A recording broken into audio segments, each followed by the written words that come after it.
جب تک نبوت کا سلسلہ جاری تھا نبی شخصاً خلیفہ تھا. کیوں؟ نبی کے پاس اللہ کا حکم آ رہا ہے براہ راست وحی کے ذریعے سے، لہذا نبی ہی خلیفہ ہے.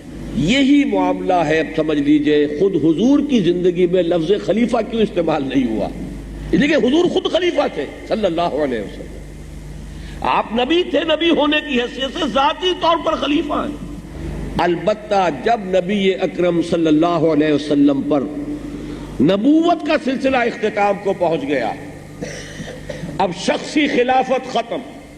اچھی طرح نوٹ کیجئے اس کو. یہیں سے ساری ہماری جو عہد حاضر میں خلافت کا نظام بنے گا سیاسی اور دستوری، یہ در حقیقت اس کی بنیادیں ہیں جو استوار ہو رہی ہیں عقلی اعتبار سے. شخصی خلافت ختم. شخصی خلافت تھی کب تک؟ جب تک نبوت کا سلسلہ جاری تھا. براہ راست کمیونیکیشن ہے نبی اور اللہ کے مابین، لہذا اللہ کا خلیفہ نبی ہے. جب نبوت ختم، وہ وائرلیس سسٹم ختم، وحی کی کھڑکی بند، اب خلافت اجتماعی ہو گئی. یہی وجہ ہے کہ اس آیت میں اب جمع کا صیغہ آیا، وعد اللہ الذین آمنوا منکم وعملوا الصالحات لیستخلفنہم فی الارض. اب خلافت اجتماعی ہے. انفرادی خلافت کا زمانہ ادھر ہے. کوئی شخص کلیم نہیں کر سکتا انفرادی خلافت کا حق.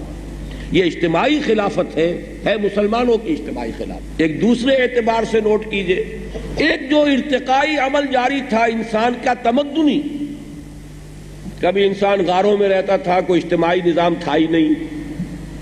پھر قبیلے کا نظام آیا، چیف آف دی ٹرائب، قبیلے کا سردار. اب قبیلے کا سردار دو طرح کا ہو سکتا ہے، ایک وہ جو سرکش ہے، باغی ہے، کافر ہے، ایک وہ جو خود اللہ کا مطیع ہے. وہ سردار کسی قبیلے کا جو اللہ کا مطیع فرمان ہے، وہ حقیقت میں خلیفہ ہے. کہنے کو آپ کہیں گے کہ یہ چیف آف دی ٹرائب ہے، لیکن حقیقت میں خلیفہ ہے، اس لیے کہ وہ تو خود اللہ کا حکم مان رہا ہے، اللہ کا حکم نافذ کر رہا ہے. آگے چل کر آگے اب ملوکیت کا دور، بادشاہت کا دور. یہاں پر بھی جو بادشاہ حاکمیت کا مدعی ہے، وہ فرعون ہو، نمرود ہو، وہ گویا خدائی کا دعوے دار ہے، باغی ہے. اور جو بادشاہ خود اللہ کا مطیع فرمان، اللہ کا قانون نافذ کرے، وہ خلیفہ ہے، جیسے کہ حضرت داؤد، حضرت سلیمان. اس کے بعد ایک تبدیلی آئی ہے. آج انسان کا تصور ہے پاپولر سوورنٹی کا. اسی کے حوالے سے اس کے مقابلے میں تصور آئے گا پاپولر وائسگرنسی کا.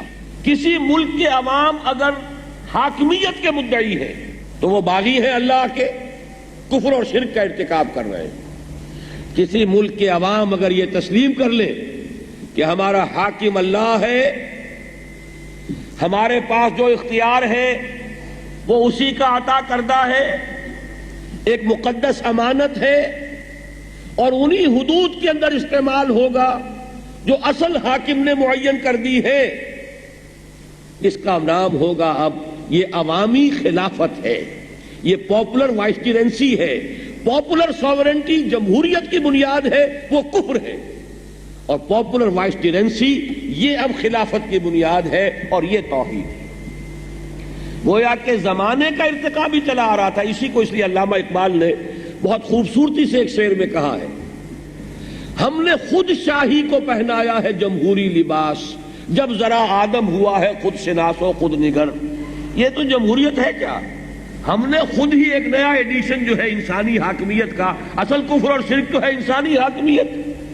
آج کا انسان ذرا اپنی ذاتی حیثیت، اپنے حقوق، ذرا کچھ زیادہ شعور اس کے اندر پیدا ہو گیا ہے، خود شناس ہو گیا ہے، خود نگر ہو گیا ہے.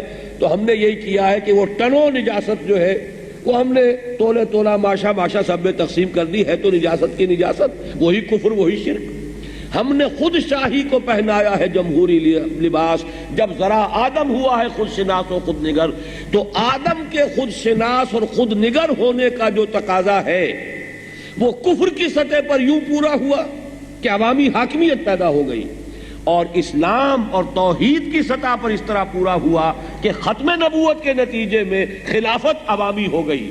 خلافت اجتماعی ہو گئی، اب خلافت شخصی نہیں رہی، اور یہ در حقیقت زمانے کے ارتقائی عمل کے ساتھ ایک مطابقت ہے جو اللہ تعالیٰ نے اس طرح پیدا فرما دی ہے کہ جب تک نبوت کا نظام چل رہا تھا خلافت شخصی تھی، نبی اپنی ذات میں اللہ کا خلیفہ تھا، اور جیسے ہی نبی اکرم صلی اللہ علیہ وسلم پر یہ نبوت کا سلسلہ ختم ہوا، اب یہ خلافت مسلمانوں کی ہے۔